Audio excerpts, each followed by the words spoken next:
یہ جو لوگ ہیں نا قادیانی، ان کو یہ شے ملتی کہاں سے ہے؟ ہاں یہ بھی یہ دو چار جملے میرے سن لینا کھورے کھورے کہ ان کو یہ سپورٹ ملتی کیسے؟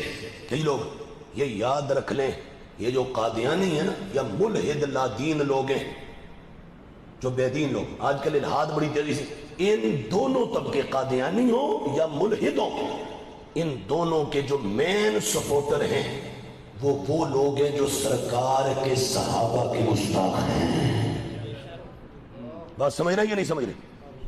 بھائی کون قادیانی ہو اور ملحدوں کی سپورٹ کہاں سے ہوتی ہے؟ ان لوگوں سے جو صحابہ کے کون ہیں؟ گستاخ۔ آپ کہیں گے یہ آپ کیا بات؟ ہاں دلیل سے کیا؟ ابھی دلیل دیں گے، ابھی وقت ہوتا میں حوالے بھی اس میں لائیں، میں باقاعدہ حوالے دیتا امت کی 15 صدیوں سے یہ سپورٹر ہیں کیسے؟ ہاں میں زبان نہیں بتا، دلیل یہ ہے حضور سے براہ راست قرآن حدیث اور پورا دین کس نے لیا تھا؟ سارے بول دو ایک مرتبہ، بولو نا اونچی آواز سے۔ حضور سے دین سارا براہ راست ڈائریکٹ جبریل کو آتے جاتے کنہوں نے دیکھا تھا؟ وحی کو اترتے کنہوں نے دیکھا تھا؟ صحابہ نے۔ براہ راست مدینے والے کا مکھڑا کنہوں نے دیکھا تھا؟ صحابہ نے۔ حضور کے دہن نبوت وحی والے منہ سے دین کنہوں نے پڑھا تھا؟ صحابہ نے۔ اس لیے وہ بابا رضوی اللہ کروڑوں رحمت ان کی تربت میں نازل فرمائے، امیر المجاہدین رحمت اللہ تعالیٰ علیہ کہا کرتے تھے یہ مالک ہے صحابہ، اور دور کتے ہو تسی مالکہ نو پہ گئے ہو۔ کیوں مالک کہا؟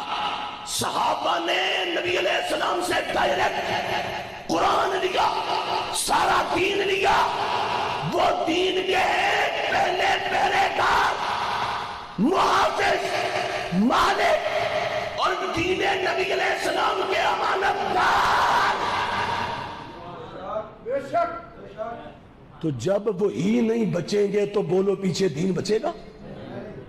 بولو پیچھے دین بچے گا؟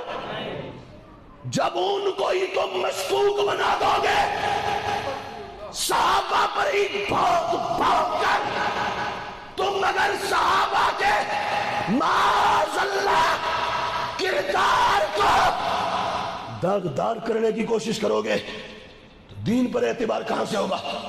کون قرآن کو مانے گا؟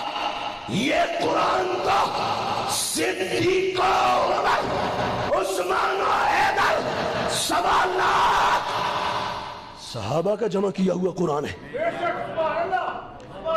تو جنہوں نے جمع کیا جب وہ خود ہی امین نہیں تھے، معاذ اللہ جب وہ خود ہی ٹھیک نہیں تھے، تو ان کا جمع کیا ہوا قرآن ٹھیک ہوگا؟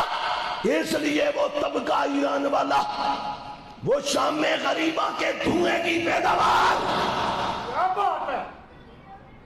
وہ کہتے ہیں یہ قرآن وہ تو ہے ہی نہیں جو قرآن حضور پر اترا تھا، یہ ان کی کتابوں میں لکھا ہے۔ میرے پاس پوری کتاب ہے، میں سیالکوٹ میں لا کے دکھا چکا ہوں پوری کتاب۔ ایک تو ہے روافظ کی اصول کافی، روافظ کی الاستبصار، ملا یادر الفقی، تہذیب الاحکام، یا اس کے علاوہ ان کی ٹاپ سے لے کر باٹم تک شیعہ کی کتابیں وہ ایک طرف ہے۔ میں مستقل پوری کتاب دکھائی ہے یہاں سیالکوٹ میں لا کر، جو انہوں نے اس پر لکھی ہے۔ کتاب کا نام ہے فصل الخطاب فی تحریف کتاب رب الارباب۔ کہتے ہیں فیصلہ کن بات اس بارے میں کہ قرآن بدل چکا ہے۔ یہ لفظ ہے، کتاب کا نام ہے، اور اس کے اندر یہ واضح لکھا ہے کہ یہ بات حتمی ہے۔ معاذ اللہ صحابہ نے قرآن بدل دیا تھا۔ ہم کہتے ہیں جو قرآن کے بارے میں یہ بولے وہ تو چھوڑو، جو قرآن کے بارے میں شک بھی کرے گا مسلمان ہو سکتا ہے؟ وہ دب کے بولو